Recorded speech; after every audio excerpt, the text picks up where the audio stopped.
कैसे हैं आप सभी लोग। स्वागत है आप सभी का पीडब्ल्यू नर्सिंग कॉलेज प्रेप के इस खूबसूरत से बैच में। तो यार this is me Himani.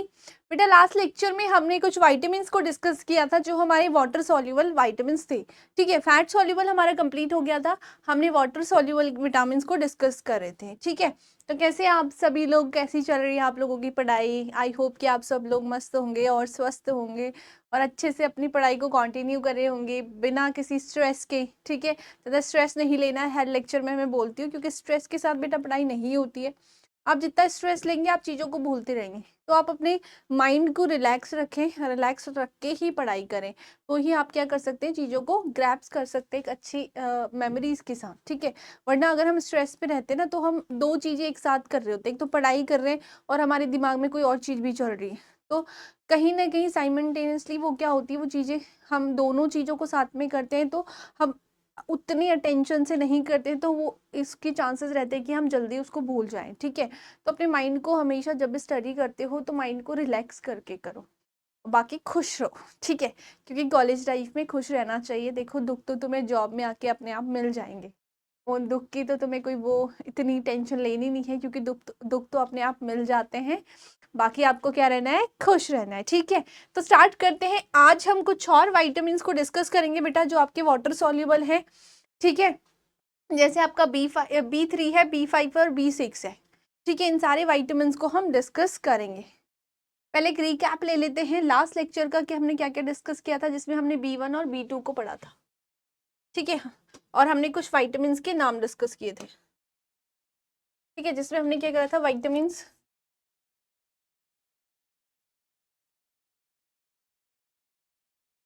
B1 and B2 को डिस्कस किया था और इनके नाम को याद किया था। ठीक है, तो आप लोगों को नाम याद होनी चाहिए कि B1 का नाम क्या है, B2 का नाम क्या है, B3 का नाम क्या है। ठीक है, B5 का नाम क्या है और कौन कौन से नहीं होते हैं वो भी आपको याद रखना है। तो हमने B1 और B2 का के बारे में डिस्कस किया था। ठीक है, उसके बाद अगर मैं बात करती हूँ तो हमने इसके सोर्सेस पढ़े थे कि कौन कौन से ऐसे सोर्सेस हैं जहाँ से हमें ये मिलता है। तो बेसिकली विटामिन हमें एनिमल सोर्सेज से मिलता है, एनिमल या फिर प्लांट से। ठीक है, दो सोर्सेज इसके होते हैं, या फिर तो ये हमें एनिमल से मिलेगा बेटा, या फिर ये हमें किससे मिलेगा, प्लांट से मिलेगा। ठीक है, फिर हमने इन दोनों के फंक्शंस पढ़े थे साथ में कि क्या क्या फंक्शंस होते हैं इनके हमारी बॉडी के अंदर और क्या क्या डिजीज इनसे होती है। ठीक है, तो हमने बोला था B1 से हमें बेरी बेरी होती है।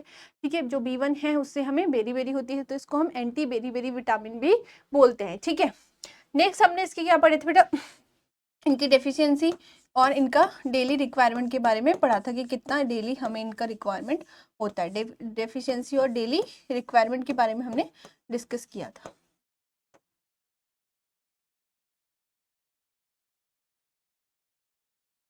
ठीक है बेटा, तो आज का अपना लेक्चर स्टार्ट करते हैं। आज हम 3 विटामिन के बारे में डिस्कस करेंगे, जो है आपका B3, B5 और B6। विटामिन B3, B5 और B6 के बारे में हम डिस्कस करेंगे। तो इनके हम फंक्शंस पढ़ेंगे कि क्या क्या फंक्शंस ही हमारी बॉडी में करते हैं। ठीक है, इनकी सोर्सेज के बारे में पढ़ेंगे कि क्या क्या इनके सोर्सेज रहते हैं। इनकी बाद में डेफिशिएंसी और डेली रिक्वायरमेंट के बारे में डिस्कस करेंगे।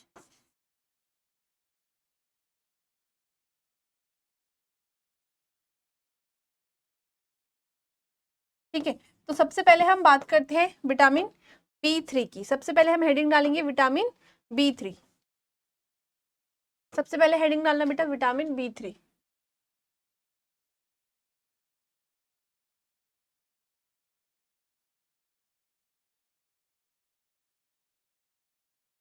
आपको पता है इसका नाम क्या है, नाइस से हमने पढ़ा था ना, नाइस। नाइस से क्या होगा बेटा, नियासिन। तो अगर हम बात करते हैं इसके नाम की तो इसका नाम क्या है, नियासिन।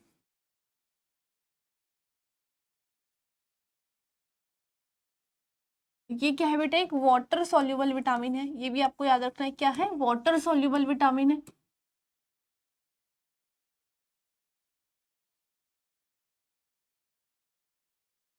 देखो बेटा, इससे अगर मैं बात करूं कि विटामिन B3 से क्या क्वेश्चन बनता है, B3 से बेसिकली इसकी डेफिशिएंसी पे क्वेश्चन बनता है। B3 से और कोई क्वेश्चन B3 से कोई क्वेश्चन ऐसा बना नहीं है एग्जाम में, बट इसकी जो अगर मैं बात करूँ इसकी डेफिशिएंसी से पेलेग्रा होता है और उसके सिम्टम्स कौन कौन से आते हैं, ठीक है। तो इससे बहुत सारे क्वेश्चन एग्जाम में आते हैं, कॉम्पिटेटिव एग्जाम में भी आते हैं, आपकी यूनिवर्सिटी एग्जाम में भी आते हैं, ठीक है। तो B3 की डेफिशिएंसी को आपको बहुत अच्छे से याद रखना है। बाकी और इससे कोई क्वेश्चन नहीं बनता कि कहाँ से मिलता है, क्या मिलता है, क्योंकि सेम चीज़ है। तो इसकी जो पेलेग्रा होता है वो उससे बहुत ज़्यादा क्वेश्चन बनते हैं कि B3 से कौन सी डेफिशिएंसी से क्या होता है और उसके सिम्टम्स क्या रहते हैं, क्योंकि उसमें आपके 3D जो है 3D सिम्टम्स बहुत ज़्यादा पूछे जाते हैं और बहुत ज़्यादा फेमस हैं उसके, मतलब समझ लो कि एक सरकारी क्वेश्चन नहीं होता कि उसके D3 बताओ कि कौन कौन से डी उसमें आते हैं, ठीक है। तो वो पूछे जाते हैं, वो उससे बहुत ज़्यादा आपके क्वेश्चन बनते हैं, बाकी और इतने क्वेश्चन इससे नहीं बनते, ठीक है। तो इतना हमने क्या बोला, ये क्या है, एक वाटर सॉल्युबल विटामिन है, उसका सीरम लेवल क्या है, सीरम लेवल की अगर हम बात करें तो 0.5 टू 4.0, ठीक है। अगर हम इसके सीरम लेवल की बात करें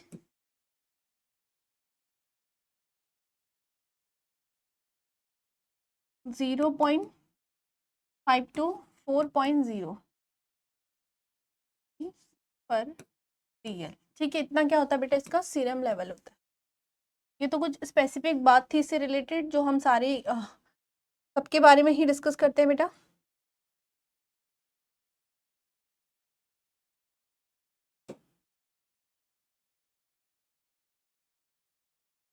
हो गया काम।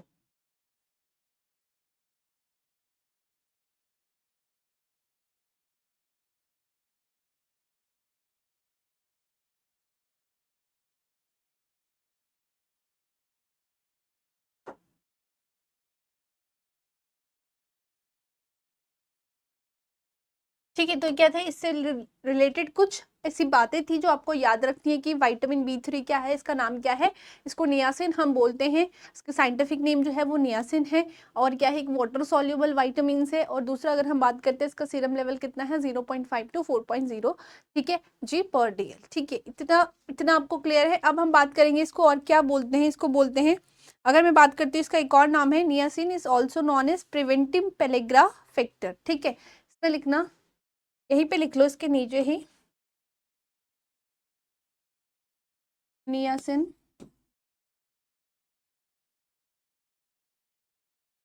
is also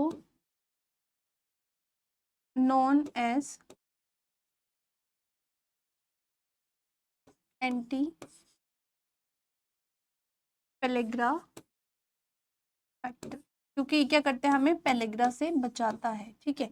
की कमी से हमें एक बीमारी होती है जिसको हम क्या बोलते हैं बेटा, पेलेग्रा बोलते हैं, ठीक है। इसकी कमी से हमें एक बीमारी होती है जिसको हम क्या बोलते हैं, पेलेग्रा बोलते हैं। या तो इसको आप एंटी बोल सकते हैं या फिर प्रिवेंटिव बोल सकते हैं, ठीक है। तो हमने क्या बोला, इसको हम और क्या बोलते हैं बेटा, क्योंकि इसकी कमी से ना पेलेग्रा होती है, हम आगे डिस्कस करेंगे जब इसकी डेफिशिएंसी पढ़ेंगे, तो इसीलिए इसको प्रिवेंटिव पेलेग्रा फैक्टर बोलते हैं या फिर एंटी पेलेग्रा फैक्टर बोलते हैं, क्योंकि ये इसके अगेंस्ट काम करता है। अगर आप प्रॉपर अमाउंट में नियासिन ले रहे हैं तो आपकी बॉडी में पेलेग्रा नहीं होता है, ठीक है। समझ में आ गया। पेलेग्रा आगे मैं बताऊंगी, अभी हम जब डिस्कस करेंगे इसकी डेफिशिएंसी की पेलेग्रा होता क्या है। यहाँ तक क्लियर है सब लोगों को, ठीक है। नेक्स्ट इसमें लिखेंगे फंक्शंस ऑफ नियासिन, नेक्स्ट लिखेंगे, या इसमें लिख लो कॉमनली जो पेलेग्रा है, कॉमनली हमें किस किस में देखने को मिलता है, pellagra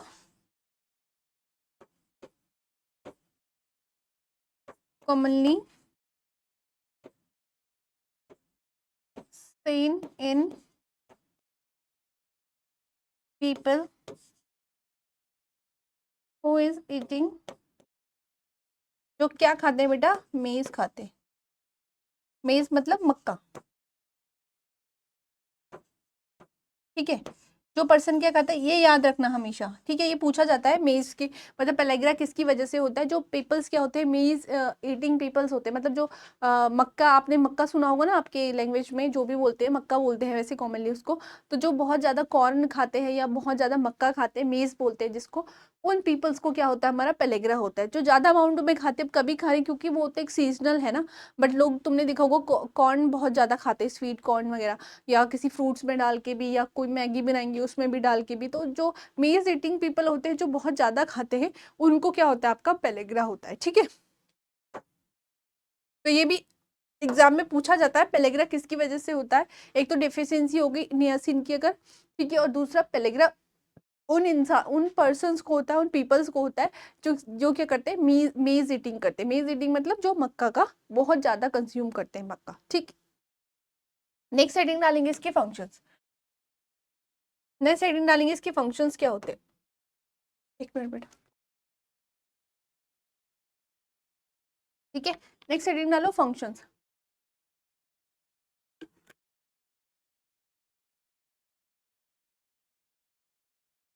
functions of niacin.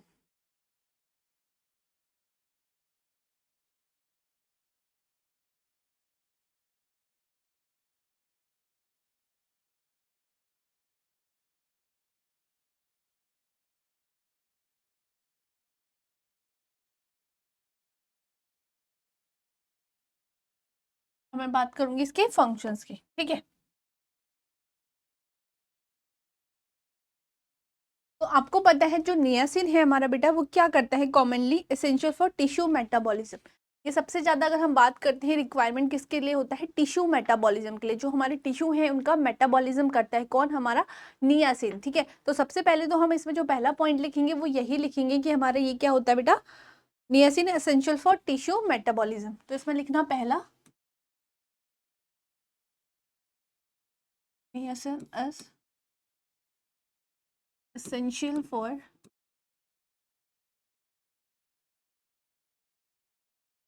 tissue metabolism. इसके लिए जरूरी होता है बेटा, ये टिश्यू मेटाबॉलिज्म के लिए बहुत ज्यादा जरूरी होता है कौन, हमारा नियासिन, ठीक है। फिर मैं बात करती हूँ इसके कुछ ना फॉर्म्स होते हैं। तो the active form of niacin, ठीक है। अगर मैं बात करती हूँ एक्टिव फॉर्म ऑफ नियासिन क्या है, तो NAD और NADP, ठीक है। अगर हम बात करते हैं इसकी कुछ एक्टिव फॉर्म्स होती हैं, the active form of niacin.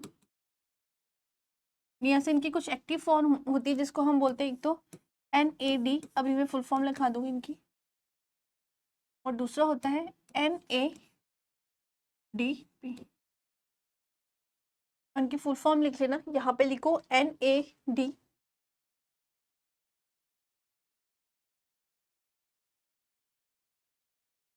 ठीक है बेटा, NAD और NADP, ठीक है। NAD का मतलब क्या है आपका, निकोटीनामाइड एडेनिन डाइन्यूक्लियोटाइड, ठीक है। Nicotinamide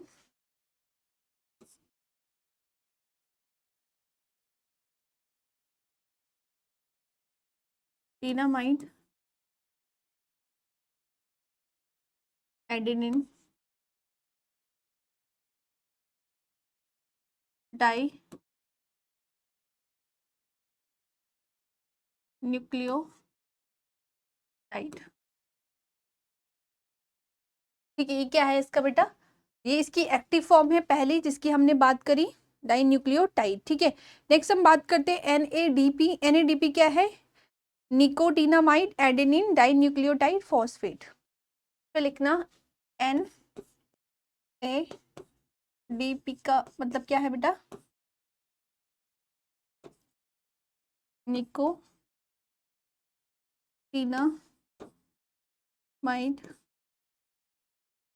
adenine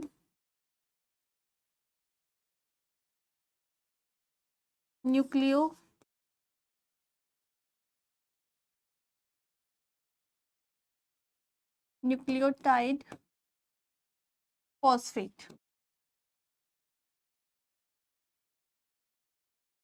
phosphate.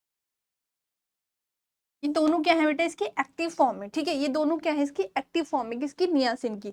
अगर आपको बात करते हैं कि नियासिन किस एक्टिव फॉर्म में हमारी बॉडी में रहता है, तो ये दोनों ही इसकी एक्टिव फॉर्म रहती है जो हमारी बॉडी के अंदर प्रेजेंट रहती है। हर किसी की हम पढ़ रहे थे ना कि क्या एक्टिव फॉर्म थी, क्या ब्लड के अंदर रहती है, कौन किसके साथ एब्जॉर्ब होती है, तो इसकी भी क्या है, ये दोनों क्या है, इसकी एक्टिव फॉर्म है, ठीक है। तो नेक्स्ट इसका फंक्शन लिखेंगे, NAD and NADP both are include as coenzymes, ठीक है। ये दोनों यहाँ पे लिख देना, both are include as coenzyme. दोनों कैसे बेटा इंक्लूड रहते हैं, कोएंजाइम की तरह। ठीक है, दोनों किस में इंक्लूड रहते हैं, both are include in coenzymes. ठीक है, ये क्या होता है, इसका फंक्शंस होता है। तीसरा इसका फंक्शंस लिखेंगे, जो किस पे हेल्प करता है, ये दोनों किस पे हेल्प करते हैं बेटा हमारी बॉडी में, अगर ये हमारी बॉडी में एक्टिव फॉर्म है तो that will help in metabolism of carbohydrate, protein and fat. तीसरा लिखना है इसमें, it will help in metabolism of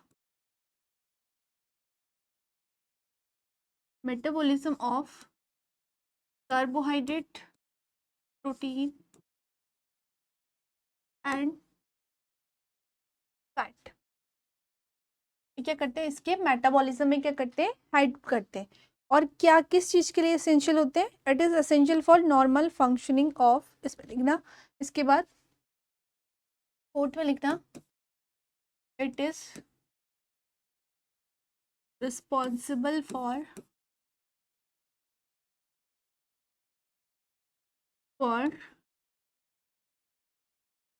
normal functioning of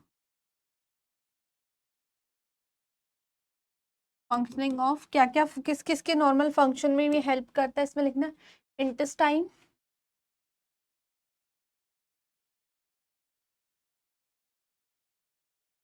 skin, tissue,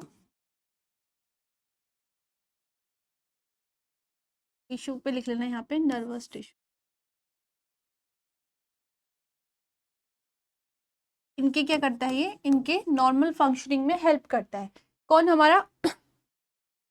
हमारा बेटा, जो भी इसकी एक्टिव फॉर्म होती है NAD और NADP, ठीक है, जो भी नियासिन की एक्टिव फॉर्म है NAD और NADP किस में हेल्प करता है, एक तो हमने बोला ये मेटाबॉलिज्म करता है किसका, कार्बोहाइड्रेट का, प्रोटीन का एंड फैट का। तो हमने बोला जो हमारे माइक्रो न्यूट्रिएंट्स है, आपको लग रहा है ना, इससे पहले भी हमने पढ़े थे कि कुछ हमारे B1 थे वो भी मेटाबॉलिज्म कर रहे थे, जो 2 थे वो भी मेटाबॉलिज्म कर रहे थे हमारे मैक्रो न्यूट्रिएंट्स का। तो मैक्रो न्यूट्रिएंट्स के मेटाबॉलिज्म के लिए भी हमें किसकी नीड होती है, माइक्रो न्यूट्रिएंट्स की नीड होती है, ताकि वो अच्छे से काम कर सके। क्योंकि हमें जो लार्ज अमाउंट में चाहिए वो क्या चाहिए बेटा, मैक्रो न्यूट्रिएंट चाहिए, कार्बोहाइड्रेट चाहिए, प्रोटीन चाहिए, फैट चाहिए। तो इनके मेटाबॉलिज्म में भी कौन हमारी हेल्प करते हैं, हमारे विटामिन हेल्प करते हैं। तो अगर हमारी बॉडी में विटामिन रहेंगे नहीं रहेंगे या कम रहेंगे तो उनका मेटाबॉलिज्म भी अच्छे से नहीं हो पाएगा। ठीक है, तो that will essential for our macro nutrients. तो ये क्या होते हैं, सारे हमारे मैक्रो न्यूट्रिएंट्स के लिए भी बहुत ज्यादा एसेंशियल होते हैं। ठीक है, तो ये क्या थे बेटा, इसके सारे फंक्शंस थे। नेक्स्ट हेडिंग डालेंगे, इसके सोर्सेस क्या होते हैं। नेक्स्ट हेडिंग डालना बेटा सोर्सेस। ठीक है, नेक्स्ट हेडिंग डालो सोर्सेस, ये क्या सोर्स उसके होते हैं।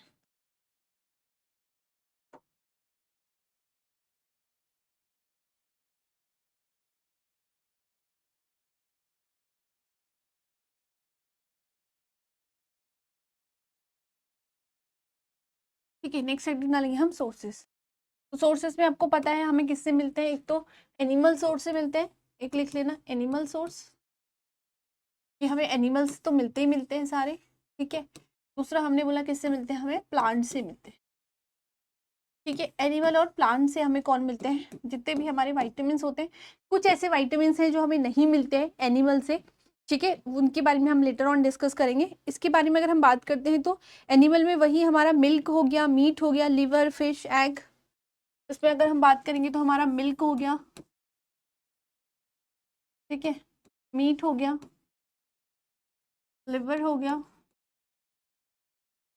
फिश हो गया और हो गया। ठीक है, इनसे ही क्या मिलते हैं, हमें सारे विटामिन मिलते हैं। अगर आपको कुछ याद नहीं आ रहा एग्जाम में तो आपको एनिमल में तो आपको ये याद आ ही जाएगा बेटा कि मिल्क है एनिमल से मिलता है, हमें फिश है, मीट है, लीवर है, एग से है, तो ये तो आपको याद आ ही जाएंगे एग्जाम में। तो सोर्सेज तो आपके लिए बहुत ईजी हो जाते हैं क्योंकि सेम से ही मिल रहे हैं हमें। कुछ कुछ के आपको याद होने चाहिए, जैसे हमने इसके बारे में पढ़ा था हमारे कि हमें आंवला से मिलता है, गूसबेरी से मिलता है। ठीक है, तो वो आपको याद रखना है। ठीक है, ऐसे आपको कुछ याद रखनी, बाकी तो नॉर्मली है कि हमें उन्हीं से मिल रहे हैं। ठीक है, ये क्लियर है। उसके बाद अगर हम बात करते हैं प्लांट की, तो प्लांट हमें राइस से हो गया, पीनट से हो गया। ठीक है, तो इस पर वही लिखेंगे,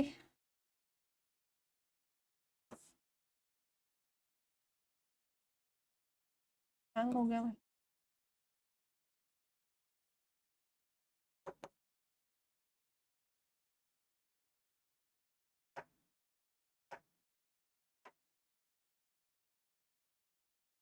राइस से मिलेगा हमें,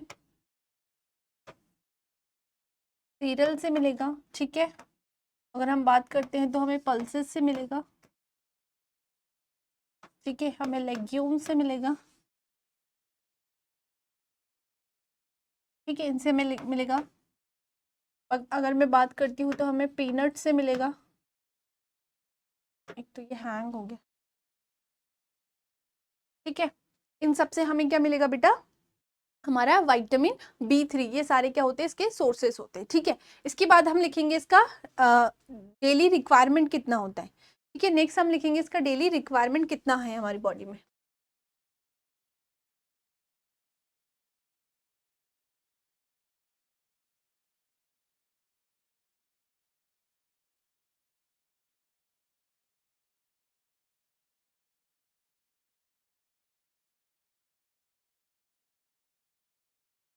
डेली रिक्वायरमेंट की अगर हम बात करते हैं तो सबसे पहले हम लिखेंगे इन्फेंट का इस पे, कि सबसे पहले हम इन्फेंट की बात करते हैं बेटा।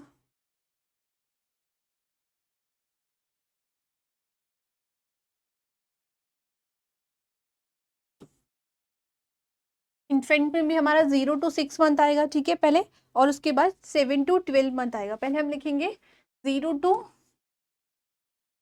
6 मंथ,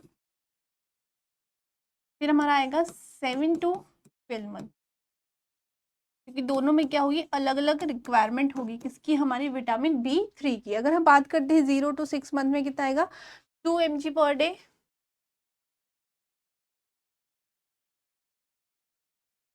और इसमें कितना आएगा 5 mg/day, ठीक है। नेक्स्ट हम बात करेंगे बेटा चिल्ड्रंस की। चिल्ड्रंस में भी कितना आएगा हमारा, अगर हम बात करते हैं तो 1 to 9 ईयर।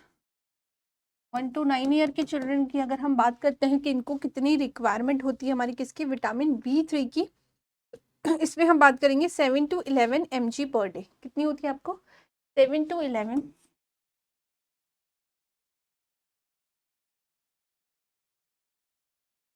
ठीक है। इसके बाद हम अडल्ट की बात करेंगे, अडल्ट मेन और अडल्ट फीमेल की बात करेंगे। तो इसमें लिखना पहले अडल्ट मेन,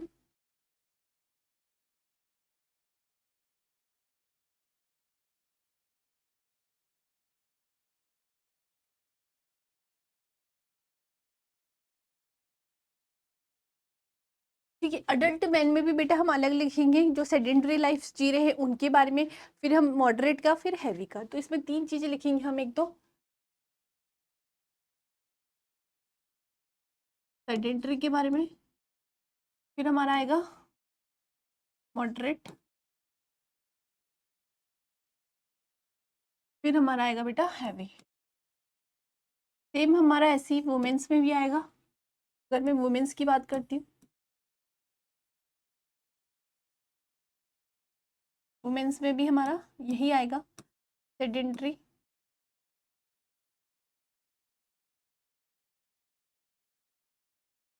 मॉडरेट और आपका हैवी, ठीक है।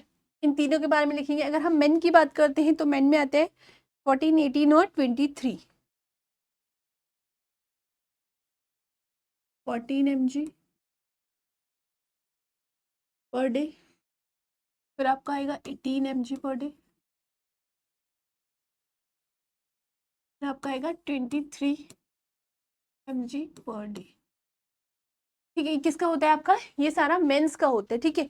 अगर हम फीमेल की बात करते हैं तो फीमेल में आता है आपका 11 mg/day, 14 mg/day एंड आपका 18 mg/day, ठीक है। इसके बाद अगर हम बात करते हैं प्रेगनेंसी और लैक्टेशन की, ठीक है। इसके बाद हम बात करते हैं कि प्रेग्नेंट वुमेन को कितना चाहिए, प्रेग्नेंट में और लैक्टेशन में, प्रेग्नेंट और लैक्टेशन में कितना चाहिए, तो इसकी अलग अलग होता है। प्रेग्नेंट को हमारा कितना चाहिए बेटा 13, और लैक्टेशन को 16।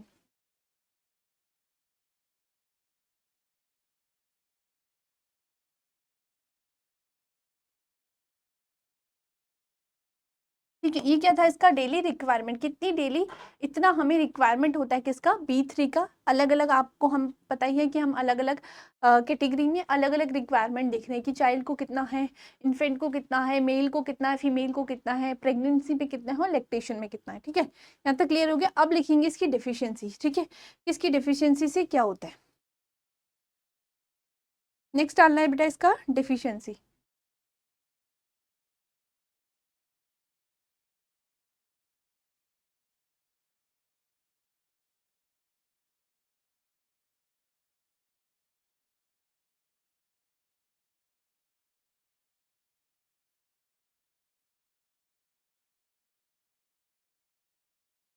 अगर हम इसकी डेफिशिएंसी की बात करते हैं तो मैं पहले ही बता चुकी हूँ, इसकी डेफिशिएंसी से एक डिजीज होती है जो एग्जाम में बहुत पूछी जाती है, जिसको हम क्या बोलते हैं बेटा, पेलिग्रा बोलते हैं। तो हम क्या बोलते हैं, पेलिग्रा बोलते हैं। ये आपको बिल्कुल याद कर लेनी है क्योंकि एग्जाम में बच्चे बहुत ज़्यादा पूछी जाती है डिजीज कि पेलिग्रा मतलब नियासिन की जो डिफिशियंसी है उससे। मैं बता रही हूँ नियासिन से कुछ भी नहीं आता है आपको, कभी कभी तो इसका साइंटिफिक नेम भी नहीं आता है जितना इसकी डिजीज पूछी जाती है कि क्या होती है। तो पेलिग्रा के बारे में बहुत पूछा जाता है। पेलिग्रा के बारे में अभी तक एग्जाम में पूछा जा रहा है। अभी इससे पहले ESIC का एग्जाम हुआ था एक, और उससे पहले एक यूपी का गवर्नमेंट का एग्जाम हुआ था जो पर्सनली यूपी के लिए ही था। तो UPPSC जो था उस पे था, तो उस पे भी ये क्वेश्चन बहुत पूछा गया था पेलिग्रा के बारे में कि इस पे जो 3D साइन होते हैं उनके बारे में पूछा गया था, और नियासिन की डेफिशिएंसी से कौन सी डिजीज होती है। तो ये मैं आपको बता रही हूँ कि ना एग्जाम में बहुत ज़्यादा पूछा जाता है क्वेश्चन, इसीलिए मैं आपको इतना इंपॉर्टेंट ये लिखवा रही हूँ। ठीक है, बाकी मैं इसके साथ आपके लिए ना स्माइली भी लगा देती हूँ, ये लो, तो स्माइली लगा दी मैंने, आपको याद रहेगा। ठीक है, आपको याद रहेगी, तीन तीन स्माइली लगा दी मैंने आपके लिए ताकि आपको याद रहे, याद रहे। ठीक है, तो पेलिग्रा का मतलब क्या होता है, रफ स्किन। बेसिकली ये स्किन की डिजीज होती है, इसका मतलब ही क्या होता है बेटा, रफ स्किन।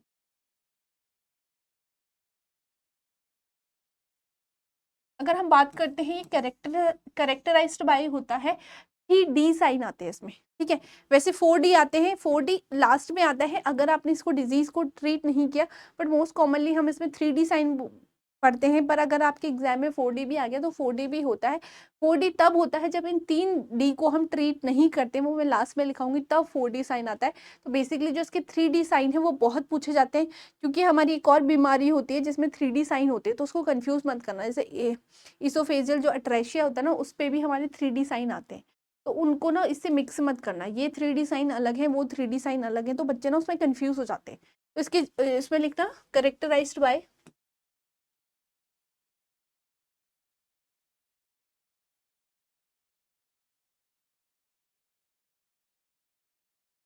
3D sign. ये 3D मतलब 3D वाले साइन है। ठीक है, 3D आते हैं इसमें, उनको हम 3D साइन बोलते हैं। ठीक है, कैरेक्टराइज्ड बाय 3D साइन। ठीक है, उसके बाद लिखना जो पहला कौन से 3D होते हैं इसमें, डर्मेटाइटिस होता है, डायरिया होता है, डिमेंशिया होता है। ठीक है, 3D लिख लो यहाँ पे, कौन कौन से होते हैं। पहला होता है डर्मेटाइटिस, पहला D होता है डर्मेटाइटिस, मतलब स्किन की इन्फ्लामेशन हो जाएगी, इन्फ्लामेशन ऑफ स्किन। उसके बाद होता है पर्सन को डायरिया, डायरिया तो आपको पता ही है, लूज स्टूल आना। ठीक है, उसके बाद आता है आपका डिमेंशिया। डिमेंशिया मतलब क्या होता है, आपका मेमोरी लॉस हो जाना, डिमेंशिया। अभी इनको लिखेंगे डिटेल में क्या क्या होता है, पर ये 3D साइन आपको बहुत ज्यादा याद रखने हैं क्योंकि बहुत ज्यादा एग्जाम में ये पूछे जाते हैं।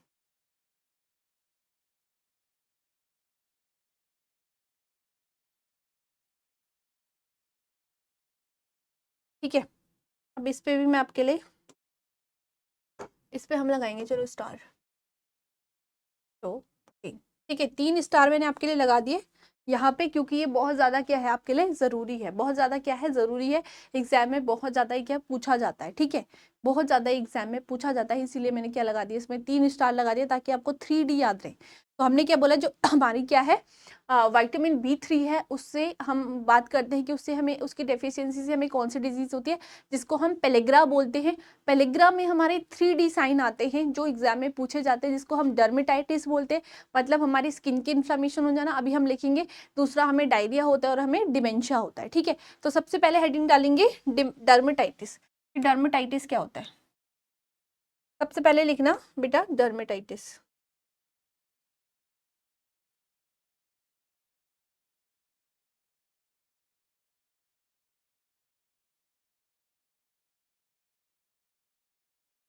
सबसे पहले हम डर्मेटाइटिस के बारे में लिखेंगे। तो डर्मेटाइटिस अगर हम बात करते हैं तो है ही क्या, ये स्किन चेंजेस। अगर हम नेम पेलेग्रा की ही बात करते हैं, पेलेग्रा के नेम में ही स्किन डिजीज है। तो अगर मैं बात कर रही हूँ नेम पेलेग्रा को, अगर हम इसको ब्रेक करते हैं, देखो पेलेग्रा है ना, तो अगर मैं बात करती हूँ कि इसके नाम में ही क्या होती है, हमारी स्किन की डिजीज होती है, तो हम लिखेंगे पेल और आग्रा। जैसे अगर मैं बात करती हूँ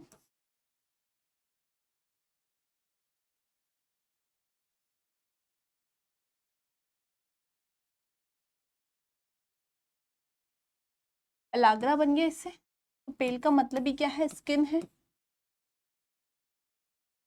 का मतलब क्या है, स्किन है। अगर मैं इसकी बात करती हूँ, आगरा का मतलब क्या है आपका, रफ। ठीक है, तो मतलब यहाँ पे क्या हो जाती है, हमारी स्किन रफ हो जाती है। तो इसके नाम में ही ये डिजीज लिखी हुई है।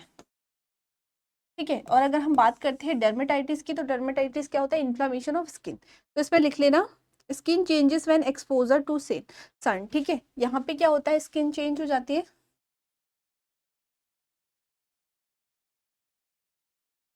Skin changes when exposure to sun. ठीक है, अगर हमारी स्किन क्या आती है, सन के एक्सपोजर में आती है, तो हमारी स्किन में क्या होते हैं, कुछ चेंजेस होते हैं। ठीक है, तो अगर हमने बोला डर्मेटाइटिस क्या है, स्किन की बीमारी होती है, इन्फ्लेमेशन हो जाती है स्किन की। जब भी हमारी स्किन क्या होगी, सन के एक्सपोजर में आएगी, तो उसमें कुछ चेंजेस आते हैं। वो क्या चेंजेस आते हैं आगे हम लिखते हैं। ठीक है, यहाँ तक आपको क्लियर हो गया। तो क्या होता है, इसमें फ्रिक्शन एरिया हो जाता है, लाइक हमारी एल्बो में होता है, नीज में होता है, आर्म्स में, सरफेस में, और हमारे स्किन चेंजेस। तो यहाँ पे जो भी हमारे फ्रिक्शन वाले एरिया होते हैं, फ्रिक्शन मतलब जैसे हमारी आर्म्स पे हो गया, ठीक है, हमारी एल्बोज में हो गया, हमारी नीज पे हो गया, यहाँ पे कुछ स्किन के चेंजेस देखने को मिलते हैं। ठीक है, हमें तो जो भी हमारे फ्रिक्शन, फ्रिक्शन मतलब जहाँ पे फ्रिक्शन लग रहा है इस तरीके से। ठीक है, तो मेरी आर्म्स पे लग रहा है, ठीक है, मेरी एल्बो में लग रहा है, मेरी नीज पे लग रहा है, फ्रिक्शन लग रहा है ना। तो यहाँ पे क्या होते हैं, हमारे कुछ स्किन के चेंजेस होते हैं जब भी हम किस पे आते हैं, हम सन के एक्सपोजर में आते हैं। तो फ्रिक्शन एरिया पे लिख लेना। ठीक है, स्किन एक्सपोजर टू सन कहाँ कहाँ पे आएंगे, यहाँ पे लिख लेना फ्रिक्शन एरिया पे। फ्रिक्शन एरिया लाइक कौन कौन से फ्रिक्शन एरिया आपके हो गए, जैसे आपका आर्म्स हो गए, आपका एल्बो हो गया, आपका नीज हो गया। यहाँ पे क्या होते हैं, आपके स्किन के चेंजेस नजर आते हैं। तो ये पूछा जाता है कि कहाँ कहाँ पे हो रहे हैं, तो फ्रिक्शन एरिया पे हो रहे हैं, जहाँ जहाँ पे फ्रिक्शन लग रहा है, यहाँ पे क्या होते हैं हमारे कुछ चेंजेस देखने को मिलते हैं। ठीक है, अब अगर हम बात करते हैं, तो जो हमारे अफेक्टेड पार्ट होते हैं, जो भी हमारे अफेक्टेड पार्ट होते हैं, वो कुछ और भी शो करते हैं, जैसे थिकनिंग, रेडनिंग एंड पिगमेंटेशन। तो यहाँ पे लिखना affected part of skin will show, यहाँ पे लिख लो इस तरीके से, affected part of skin will show, क्या क्या उस पर आपको देखने को मिलेगा, शो थिकनिंग, एक तो हमें थिकनिंग देखने को मिलेगी, ऊपर से हमें रेडनेस देखने को मिलेगी, वहाँ पे आपको रेडनेस देखने को मिलेगी, और आपको वहाँ पे पिगमेंटेशन देखने को मिलेगी। तो हम क्या बोलते हैं बेटा, डर्मेटाइटिस बोलते हैं। अगर किसी भी पेशेंट को क्या है, डर्मेटाइटिस है, तो उसके स्किन में कुछ चेंजेस होते हैं। स्किन में क्या चेंजेस होते हैं बेटा, कुछ हमने बोला, कुछ हमारे फ्रिक्शन एरिया होते हैं, वहाँ पे हमारे चेंजेस देखने को मिलते हैं, जैसे हमारे आर्म्स में हो गए, एल्बो पे हो गए, ठीक है, हमारी नीज पे हो गए। और जो हमारे वो इफेक्टेड एरिया है, वो क्या शो करते हैं, कुछ सिम्टम शो करते हैं, जैसे आपका थिकनिंग, मतलब वहाँ पे थोड़ा, थिकनिंग मतलब क्या होता है, मोटा हो जाना किसी भी चीज़ का। ठीक है, थिनिंग मतलब उस चीज़ का पतला हो जाना, तो वहाँ पे स्वेलिंग टाइप की हो जाएगी थोड़ी। दूसरा वहाँ पे रेडनेस होगी। ठीक है, रेडनेस हमें देखने को मिलेगी, और पिगमेंटेशन, वहाँ पे क्या हो जाएगा, पिगमेंटेशन हो जाएगी। ये आपका क्या था, डर्मेटाइटिस थी। नेक्स्ट हम लिखेंगे डायरिया। पेशेंट में क्या होता है हमारे, पर्सन में नेक्स्ट क्या होगा बेटा, डायरिया होगा। ठीक है, नेक्स्ट हेडिंग हम डालेंगे कि पर्सन को क्या होगा, डायरिया होगा।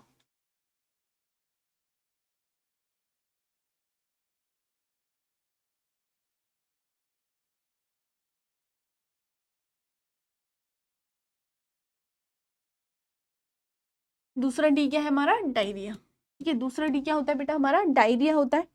तो diarrhoea enhance the deficiency of state. ठीक है, डायरिया क्या करता है, इनहेंस करता है डेफिशिएंसी ऑफ स्टेट। जो भी हमारी डेफिशिएंसी है उसके स्टेट को क्या करता है, इनहेंस करता है। डायरिया तो आपको पता ही है, लूज स्टूल आएंगे। ठीक है, पेशेंट को लूज स्टूल आएंगे 2 वीक्स तक, अगर 14 डेज तक उसको लूज स्टूल आ रहे हैं उसको हम डायरिया बोलते हैं। तो ये क्या करता है, इनहेंस कर लेता है हमारी जो भी डेफिशिएंसी की स्टेट है। तो इसके बारे में आपको पता ही है, बस इसमें लिख लो, it enhance the deficiency state. तो सबसे पहले तो हमें क्या देखने को मिलेगा बेटा, जो भी अगर हमारा पेशेंट आएगा तो उसमें हमें पहले स्किन में कुछ चेंजेस देखने को मिलेंगे। जैसे ही वो डेफिशिएंसी बढ़ेगी तो पेशेंट को डायरिया होने लगेगा। ठीक है, जैसे ही डायरिया होने लगेगा, थर्ड जो उसको डिसऑर्डर होगा वो होगा उसको डिमेंशिया। ठीक है, डिमेंशिया क्या होता है, irritability, depression and poor memory, जिसमें हमारी मेमोरी, डिमेंशिया आपको पता होगा मेमोरी लॉस होता है। ठीक है, मेमोरी लॉस होता है जिसको हम डिमेंशिया बोलते हैं। तो थर्ड उसमें क्या देखने को मिलेगा, डिमेंशिया देखने को मिलेगा। और लास्ट अगर मैं बात करूँ, लास्ट क्या होता है, लास्ट में उसको डिमेंशिया देखने को मिलता है।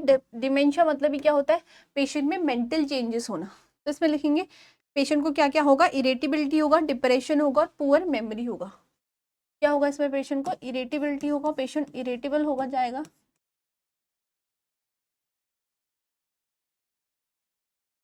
डिप्रेशन होगा उसको, और लास्ट में क्या हो जाएगा, उसकी मेमोरी लॉस हो जाएगी। डिमेंशिया मतलब ही क्या होता है, मेमोरी मेमोरी लॉस हो जाएगी उसकी लास्ट में। ठीक है, दैट इज डिमेंशिया। तो 3 डी हमने बोला हमें देखने को मिलते हैं किसमें बेटा, आपके 3 डी हमें देखने को मिलते हैं आपके B3 में। इसमें एक नोट डाल के लिखना कि अगर हम बात करते हैं if 3D symptoms will not be untreated the fourth, लिखना, एक नोट डाल के लिख लो।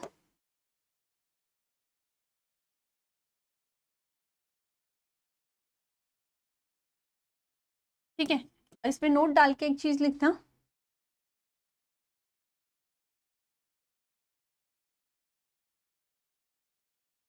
if 3D symptoms will be untreated, then occur 4D symptom, that is death।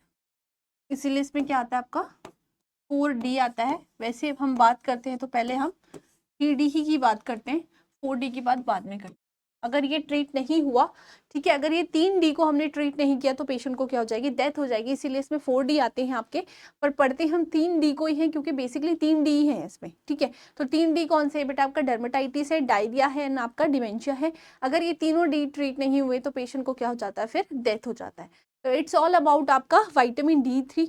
B three के बारे में हमने पढ़ा, इसके डेफिशिएंसी से बहुत क्वेश्चन आते हैं और डेफिशिएंसी से यही क्वेश्चन आते हैं। ठीक है, तो नेक्स्ट हेडिंग डालेंगे बेटा, नेक्स्ट हम पढ़ेंगे विटामिन B5 के बारे में। तो B5 के बारे में ज़्यादा तो कुछ नहीं है, फिर भी हम इसको डिस्कस करते हैं कि क्या होता है विटामिन B5। ठीक है, तो हेडिंग डालना विटामिन B5।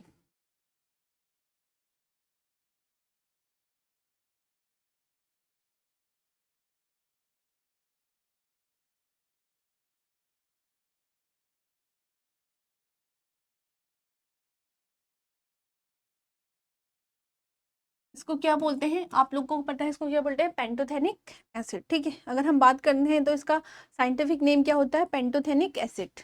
उसका साइंटिफिक नेम लिखना,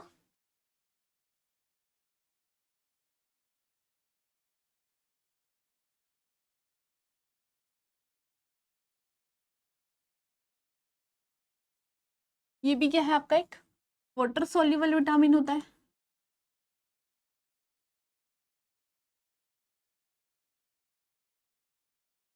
ये भी क्या है, वाटर सोल्यूबल है। ठीक है, अगर हम बात करते हैं कि इसके सीरम लेवल कितना होता है, तो सीरम लेवल कितना होता है इसका 15 to 40। ठीक है, इसका सीरम लेवल लिखना।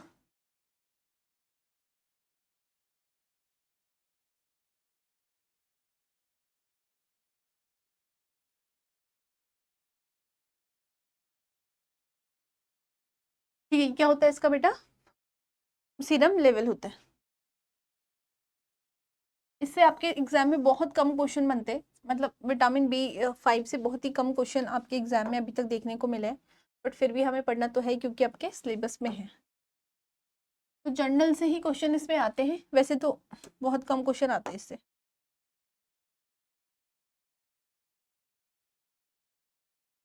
तो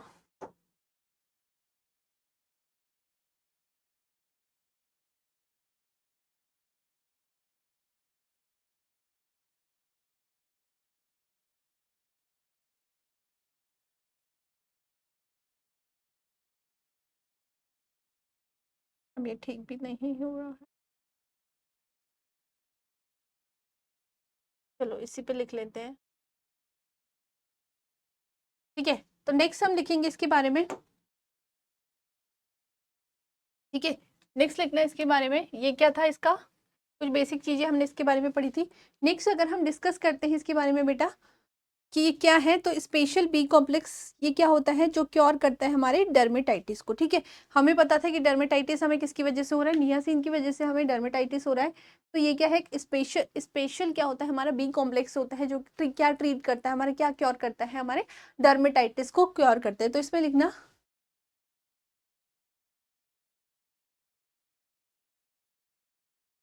स्पेशल बी कॉम्प्लेक्स दैट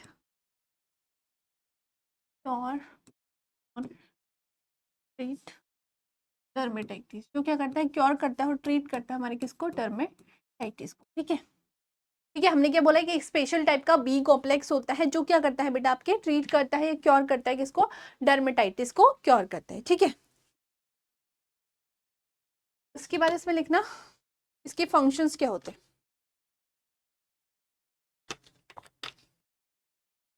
अगर हम बात करते हैं, इसी में हेडिंग डालना कि इसके फंक्शंस क्या होते हैं।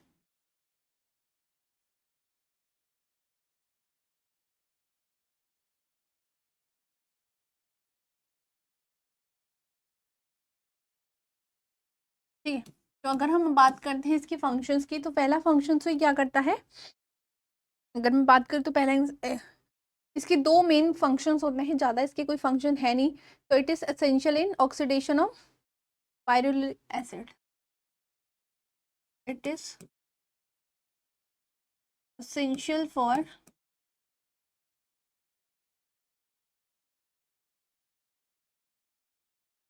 metabolism of pyruvate।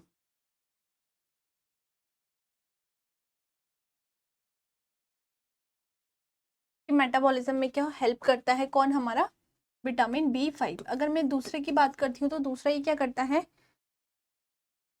ठीक है, दूसरा ये क्या करता है बेटा, it take part in synthesis of corticosteroid. Corticosteroid एक हार्मोन है हमारा, इट टेक पार्ट इन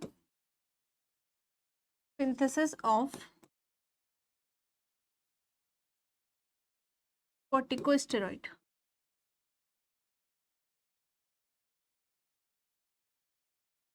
किस पे पार्ट लेता है, हमारे कॉर्टिकोस्टेरॉइड में।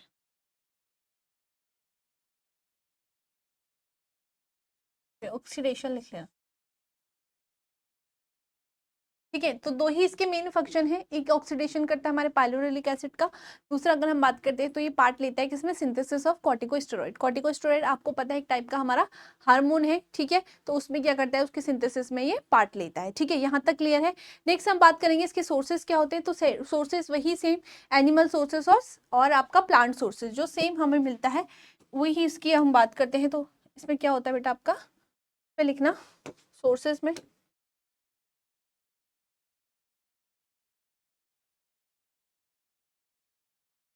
पहले लिखो एनिमल। एनिमल में वही आ जाएंगे जो हम अभी तक पढ़ के आ रहे हैं, आपका लीवर, आपका मिल्क, मीट, फिश और एग। ठीक है, इन्हीं सब से क्या मिलता है, ये हमें मिलता है। दूसरा अगर हम बात करते हैं प्लांट की, ठीक है, तो हमने बोला सीरियल्स, हमें वीट, राइस, पीनट्स,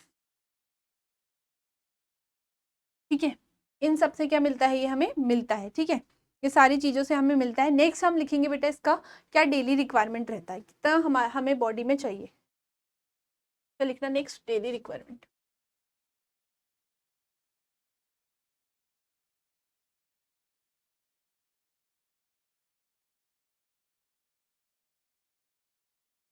ठीक है, सबसे पहले हम बात करते हैं अगर इन्फेंट की।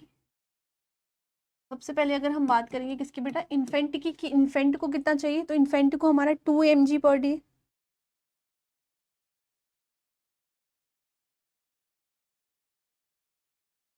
फिर हम बात करते हैं चिल्ड्रन की,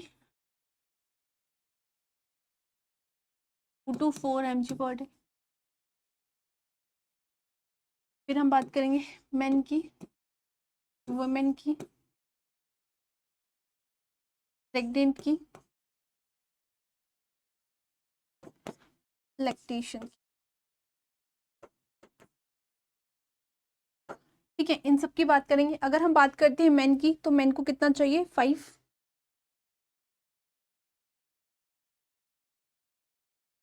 वुमेन को कितना चाहिए, 5 mg पर डे, सेम चाहिए। अगर मैं बात करती हूँ प्रेगनेंसी की, प्रेगनेंसी में भी सेम चाहिए, 5 mg पर डे। अगर मैं बात करती हूँ लैक्टेशन में कितना चाहिए, 7 mg पर डे। ठीक है, ये क्या रहती है इसकी बेटा, डेली रिक्वायरमेंट रहती है। क्या रहती है इसकी, डेली रिक्वायरमेंट रहती है। लास्ट हम बात करेंगे इसमें क्या डेफिशिएंसी हो सकती है। तो अगर हम बात करते हैं B5 की डेफिशिएंसी बहुत रेयर होती है, बहुत ही रेयर होती है, पर 2-3 सिम्टम्स इसमें आते हैं। जैसे आपका नोजिया हो गया, वॉमिटिंग हो गया, डायरिया होगा, ये सारी चीज़ें होती है। तो इसकी डेफिशिएंसी बहुत रेयर होती है, तो इसमें लिख लेंगे हम डेफिशिएंसी में।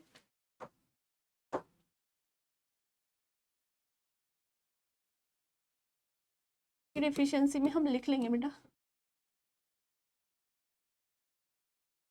ठीक है, इसकी डेफिशिएंसी में लिखना B5 deficiency is rare, deficiency of B5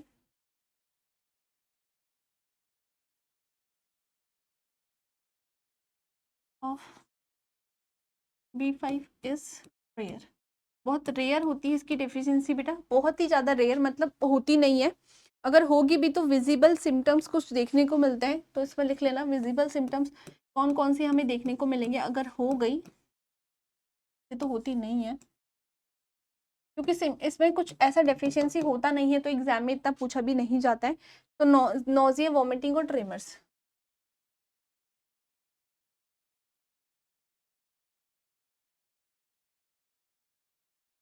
ये हमें देखने को मिलते हैं अगर हो गई तो।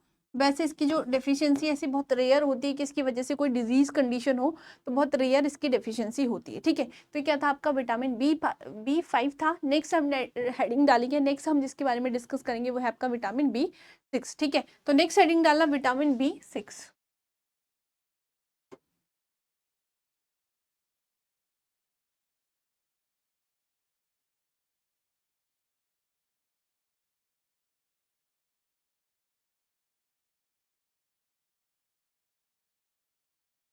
विटामिन B6 के बारे में हम नेक्स्ट डिस्कस करेंगे कि विटामिन B6 क्या होता है बेटा। तो विटामिन B6 का आपको पता है कि इसका नाम क्या है, आपका पायरिडॉक्सिन। ठीक है, तो अगर हम इसके साइंटिफिक नाम की बात करते हैं तो क्या है, पायरिडॉक्सिन।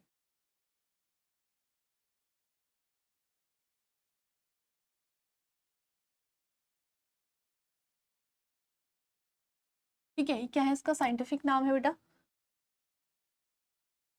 और ये भी क्या है, यहाँ पे लिख लेना, ये भी क्या है, वाटर सॉल्युबल है।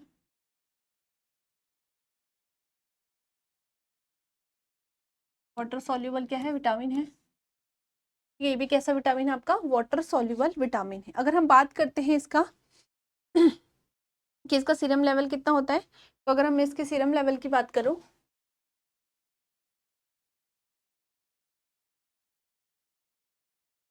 5 to 50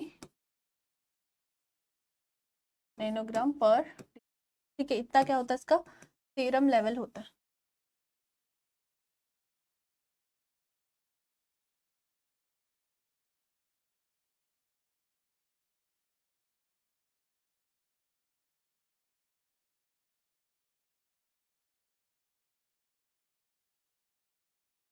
ये क्या है, इसके बारे में कुछ चीजें हमने पढ़ी। नेक्स्ट अगर हम बात करते हैं इसमें और चीजें क्या आती है बेटा, इसको अगर हम बोलते हैं कि स्पेसिफिक की क्या होता है, विटामिन होता है जो क्या करते हैं प्राइमरी प्रोटीन मेटाबॉलिज्म में काम करता है। तो इसमें लिखेंगे unique B complex vitamin, it is unique B complex vitamin that will help in functioning of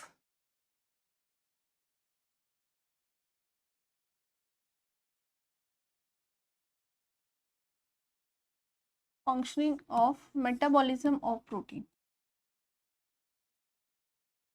metabolism of protein।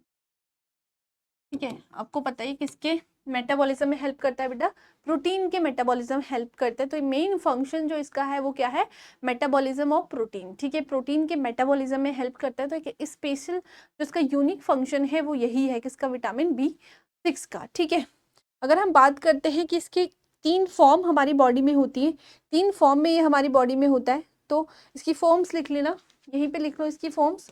तो थ्री फॉर्म्स में हमारी बॉडी में होता है बेटा, फॉर्म्स लिख लेना इसकी।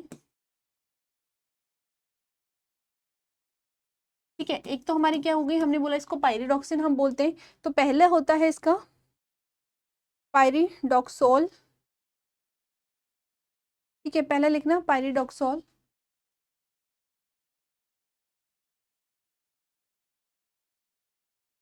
ठीक है, उसके बाद होता है पायरिडॉक्सामिन, पायरिडॉक्सामिन ये इसकी दूसरी होती है। अगर मैं बात करती हूँ इसकी तीसरी फॉर्म कौन सी होती है, तो पायरिडॉक्सिन।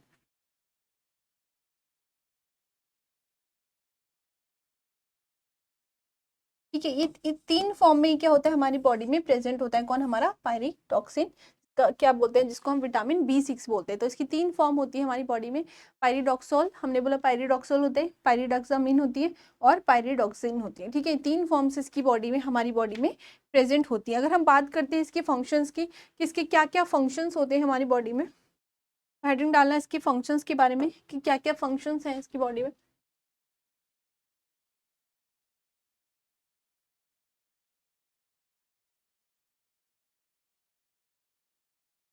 ठीक है, इसके बाद हम बात करेंगे इसके फंक्शंस की। तो ये क्या करता है हमारा, work as a coenzyme in the form of pyridoxal phosphate. ठीक है, ये वर्क करता है, इसमें लिखना वर्क एज अ कोएंजाइम, पहला जो इसका फंक्शन लिखेंगे हम,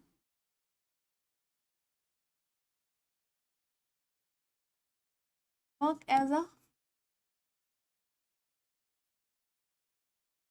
कोएंजाइम इन दी, इसकी फॉर्म में काम करता है, इन दी फॉर्म ऑफ पायरिडॉक्सोल, अभी जो हमने पढ़ी थी फॉस्फेट।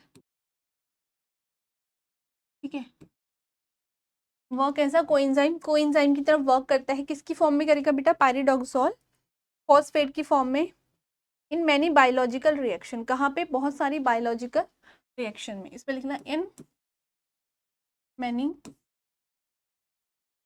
Biological reaction. ठीक है, अगर हम बात करते हैं, पहला था, और इसके क्या फंक्शंस होते हैं। ठीक है, तो दूसरा क्या करता है, हमें जैसे पता था ये प्रोटीन का सिंथेसिस करता है। तो अगर हम बात करते हैं तो क्या करेगा, pyridoxine is essential for synthesis of, pyridoxine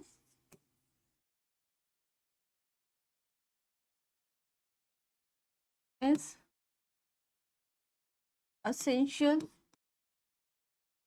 for break down of, किसका ब्रेक डाउन करता है ये, break down of amino acid. Amino acid आपको पता है किसकी फॉर्म है बेटा, प्रोटीन की। तो हमने पहले ही पढ़ा था ये प्रोटीन का मेटाबॉलिज्म करता है। तो ये क्या करता है, ब्रेक डाउन करता है। जो पायरिडॉक्सिन होता है वो एसेंशियल होता है break down of amino acid. Amino acid आपको पता है कि किसकी फॉर्म है, प्रोटीन की है। तो हमने स्पेशल फंक्शन इसका पढ़ा था स्टार्टिंग में ही, वो हमने क्या बोला था, ये क्या करता है, मेटाबॉलिज्म ऑफ प्रोटीन, प्रोटीन का मेटाबॉलिज्म करता है। ठीक है, अगर हम बात करते हैं और इसका क्या काम होता है, ठीक है, ये भी कन्वर्जन करता है ट्रिप्टोफेन इनटू नियासिन। ठीक है, ट्रिप्टोफेन को नियासिन में।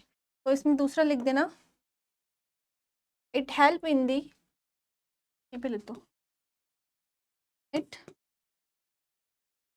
Help in the conversion of tryptophan into niacin. Tryptophan का किस में कन्वर्जन करता है बेटा, नियासिन में कन्वर्जन करता है। कौन, हमारा पायरिडॉक्सिन। ठीक है, उसके बाद अगर हम बात करते हैं तो ये किस में हेल्प करता है, हमारा help in formation of carbohydrate metabolism. ठीक है, अगर हम बात करते हैं तो क्या करता है, ऑल्सो हेल्प इन, और लिख देना है यहाँ पे, it also help in metabolism of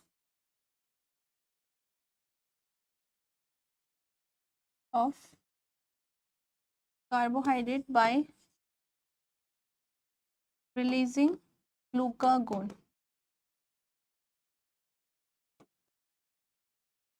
ठीक है, ये क्या करता है, कार्बोहाइड्रेट का मेटाबॉलिज्म करता है bye releasing of glucagon from liver and muscles.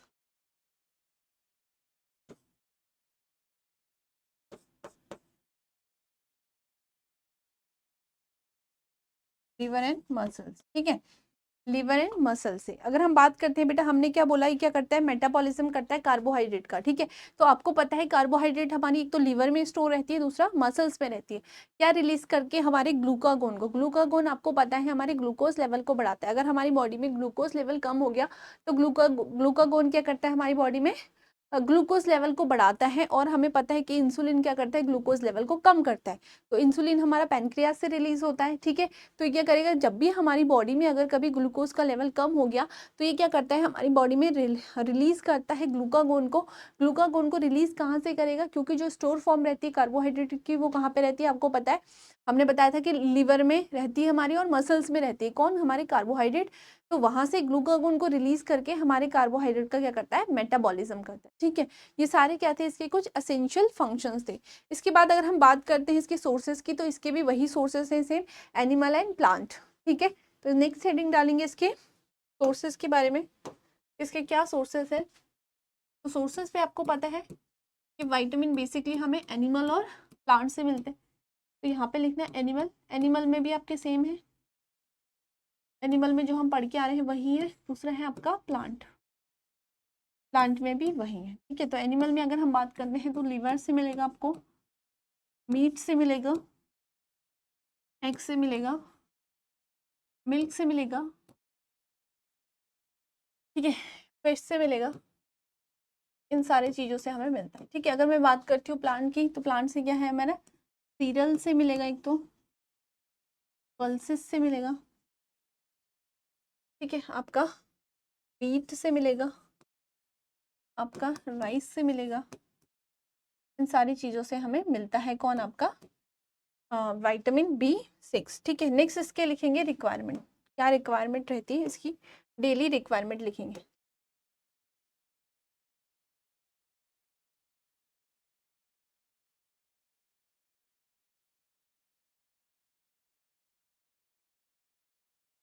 तो डेली रिक्वायरमेंट लिखेंगे। ठीक है, तो डेली रिक्वायरमेंट वही स्टार्ट करेंगे इन्फेंट से। तो सबसे पहले इन्फेंट की बात करते हैं। ठीक है, इन्फेंट में भी 0 to 6 और 7 to 12 मंथ। तो पहले हेडिंग डालेगी इन्फेंट,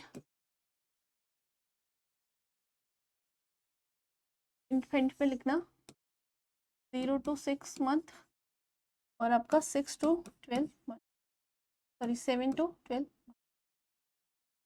ठीक है, अगर हम इन दोनों की बात करते हैं तो इन दोनों में कितना होता है, 0 to 1 mg पर डे, तो लिखना 0 to 1 और 0.6 पर डे। ठीक है, इसके बाद आते हैं हमारे चिल्ड्रंस। नेक्स्ट हम बात करेंगे चिल्ड्रंस की। तो चिल्ड्रंस को आपको पता है 1 to 9 ईयर।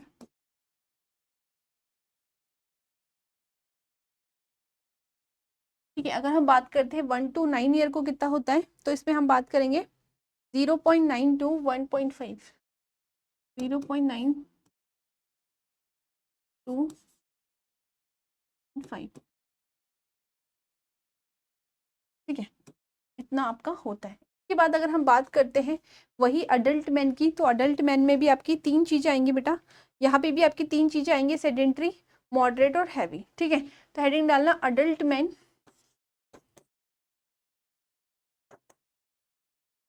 में भी आपकी 3 चीजें आएंगी,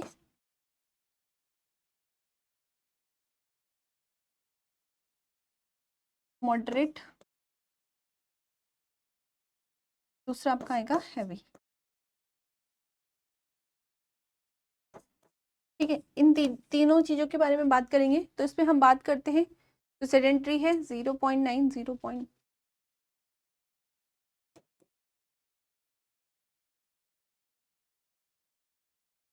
ठीक है, अगर हम बात करते हैं सेडेंट्री की कितनी है आपकी 1.9। ठीक है, उसके बाद अगर हम बात करते हैं 2.4,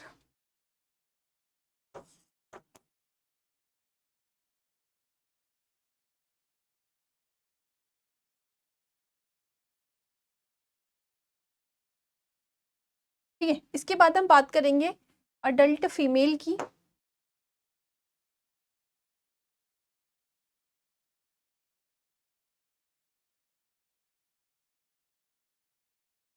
इसमें भी क्या आएगा आपका, 3 चीजें आएंगी,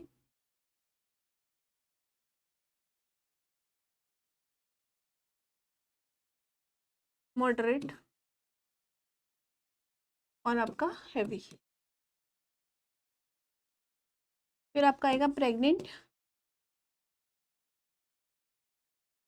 और आपका लैक्टेशन। ठीक है, तो इस पे अगर हम बात करते हैं अडल्ट फीमेल की, तो फिर कितना होता है आपका 1.9 mg पर डे। ठीक है, मॉडरेट का भी इतना ही होता है 1.9 mg पर डे। अगर हम बात करते हैं इसका कितना होता है 2.9 mg पर। ठीक है, तो ये हमारे क्या होते हैं, जो भी हैवी होते हैं। ठीक है, जो भी हैवी होते हैं उनकी बात चल रही है। नेक्स्ट अगर हम बात करते हैं बेटा यहाँ पे प्रेग्नेंट में कितना होता है, तो प्रेग्नेंट में आपका होता है 2.3।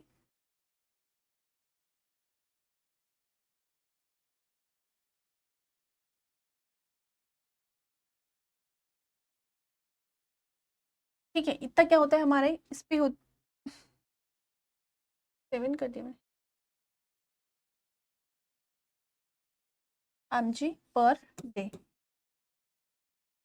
ठीक है, इसमें होता है आपका 0.37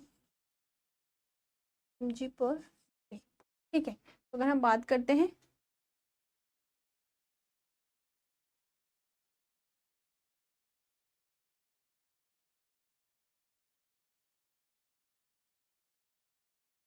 ये क्या होती है, हमारी डेली रिक्वायरमेंट होती है इसकी विटामिन B6 की। ठीक है, B6 की जितनी भी डेली रिक्वायरमेंट है वो हमने लिख ली है। लास्ट लिखेंगे इसकी डेफिशिएंसी।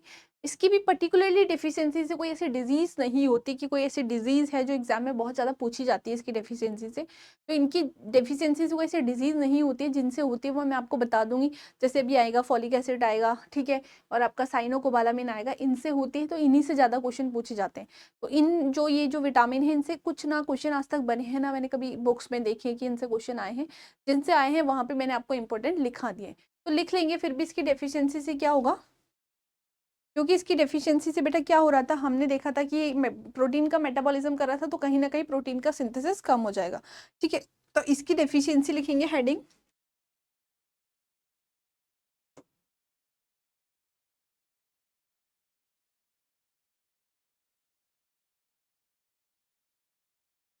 हेडिंग डालना, इसकी डेफिशिएंसी से क्या होगा बेटा।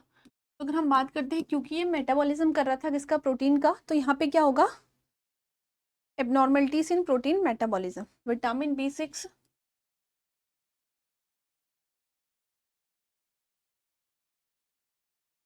deficiency leads to abnormalities in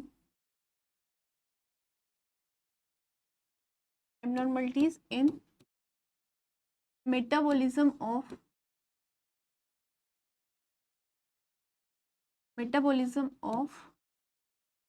protein. ठीक है, किसके मेटाबॉलिज्म में बेटा? प्रोटीन के। तो हमने क्या बोला कि क्या लीड करेगा और क्या करेगा, जिसकी वजह से हमें क्या होगा, which is manifested as protein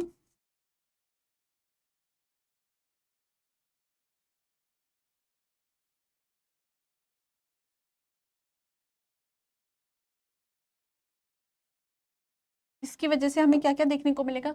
एक तो ग्रोथ क्या हो जाएगी, पुअर हो जाएगी, क्योंकि प्रोटीन नहीं है। पुअर ग्रोथ हो जाएगी बेटा क्योंकि प्रोटीन नहीं है। तो हमको पता है कि जो प्रोटीन है वो हमारे ग्रोथ एंड डेवलपमेंट में बहुत ज़्यादा हेल्प करता है। ठीक है, तो हमने क्या बोला, एक तो पुअर ग्रोथ हो जाएगी, कन्वर्जेंस आएंगे, एनीमिया हो जाएगा,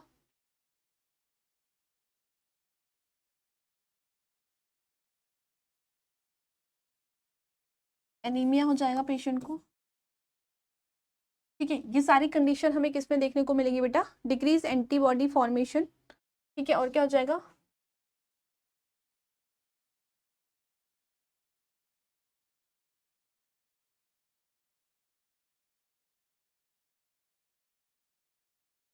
लास्ट क्या हो जाएंगे, स्किन लीजन्स हो जाएंगे। लास्ट क्या हो जाएंगे बेटा, स्किन रीजंस देखने को हमें मिल जाएंगे। ठीक है, तो हमने क्या बोला बेटा, हमारी जो B6 की अगर डेफिशिएंसी होती है, क्योंकि हमें पता था इसका फंक्शन क्या है, प्रोटीन का मेटाबॉलिज्म करना, क्योंकि जो इसका स्पेसिफिक फंक्शन है, एक ही फंक्शन ही हमारी बॉडी में करता है, प्रोटीन का मेटाबॉलिज्म करता है। तो कहीं ना कहीं अगर इसकी डेफिशिएंसी होगी तो प्रोटीन पे इफेक्ट पड़ेगा।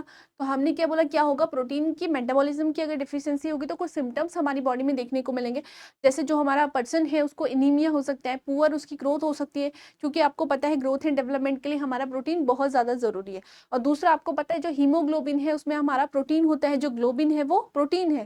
ठीक है, अगर ग्लोबिन नहीं होगा, प्रोटीन नहीं होगा, तो कहीं ना कहीं हीमोग्लोबिन में की भी डेफिशिएंसी होगी। अगर हीमोग्लोबिन हमारी बॉडी में कम हो गया तो ऑटोमेटिकली वो क्या लीड करेगा बेटा, एनीमिया को लीड करेगा, क्योंकि हमारा जो हीमोग्लोबिन है वो क्या है, एक टाइप का प्रोटीन है। दूसरा अगर हम बात करते हैं डिक्रीज एंटीबॉडी फॉर्मेशन, क्योंकि हमारे बहुत सारी प्रोटीन्स होते हैं, जैसे हमारा एल्ब्यूमिन है। ठीक है, ये सभी हमारे WBC के अंदर हमारे प्रोटीन होते हैं। दूसरा हमें स्किन में, हमने बोला स्किन के लीजन्स क्यों हो जाएंगे, क्योंकि मसल्स में भी हमारा क्या है, मायोग्लोबिन है।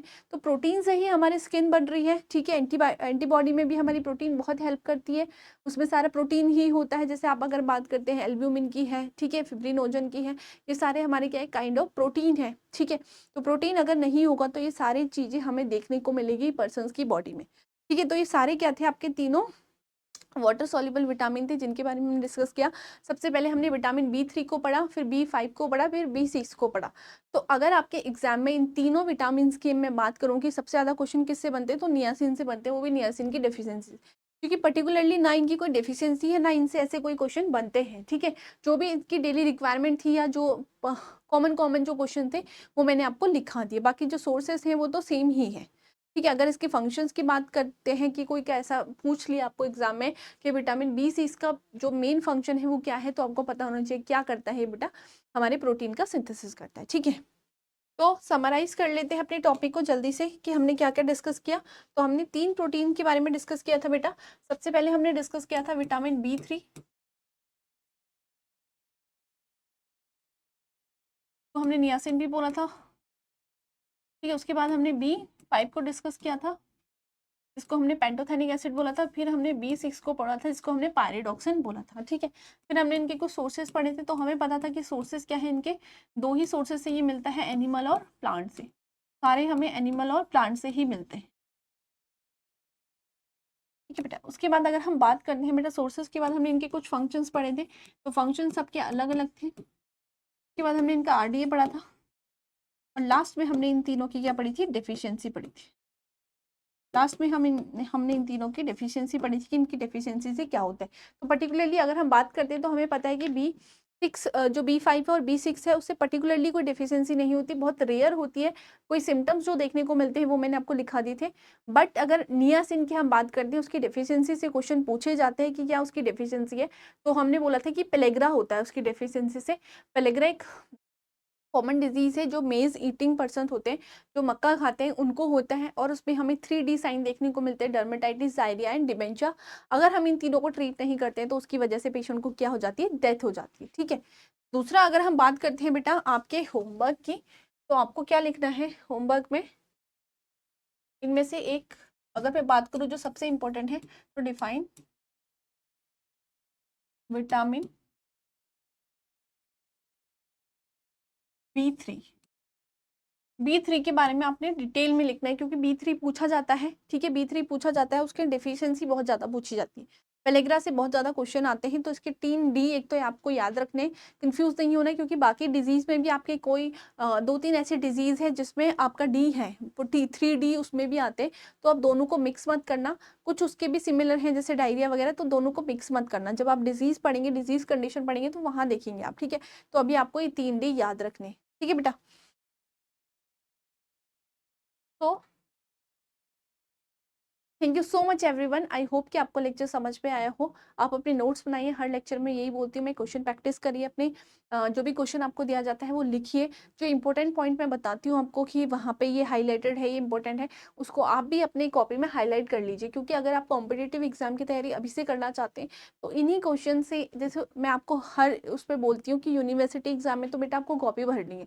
कॉपी भरने के लिए आपको सब कुछ लिखना पड़ेगा, सारी चीज़ें लिखनी पड़ेंगी। बट अगर आपको अभी से कॉम्पिटिटिव एग्जाम की तैयारी करनी है, तो जो मैं हाईलाइट पॉइंट आपको बताती हूँ ना, वो हाईलाइट पॉइंट आपको याद रखने हैं, क्योंकि वहां से क्वेश्चन बनते हैं। आपको पूरी थ्योरी वहां नहीं आएगी, वहां पे क्वेश्चन कहाँ से आएंगे, आपके जो भी इंपॉर्टेंट चीज़ें हैं वहां से क्वेश्चन आएंगे आपको। ठीक है, तो वो चीज़ें आपको याद रखनी है। मिलते हैं आपको नेक्स्ट लेक्चर में। नेक्स्ट लेक्चर में हम अपना वाइटामिन कंप्लीट कर लेंगे, फिर आपका विटामिन जो है पूरा कंप्लीट हो जाएगा, फिर हम नेक्स्ट जो भी नेक्स्ट इसका यूनिट है वो स्टार्ट करेंगे। ठीक है, तो न्यूट्रिशन आपको बहुत जल्द खत्म हो जाएगा, क्योंकि अभी इसके बहुत मतलब अगर मैं बात करूँ तो 50% इसका पोर्शन आपका हो गया है, 50% और रह गया है, वो भी आपको कंटिन्यू क्लास मिलेंगी तो आपका कंप्लीट हो जाएगा। ठीक है, तो न्यूट्रिशन की टेंशन मत लें आप। तो थैंक यू सो मच, मिलते हैं आपको नेक्स्ट लेक्चर में।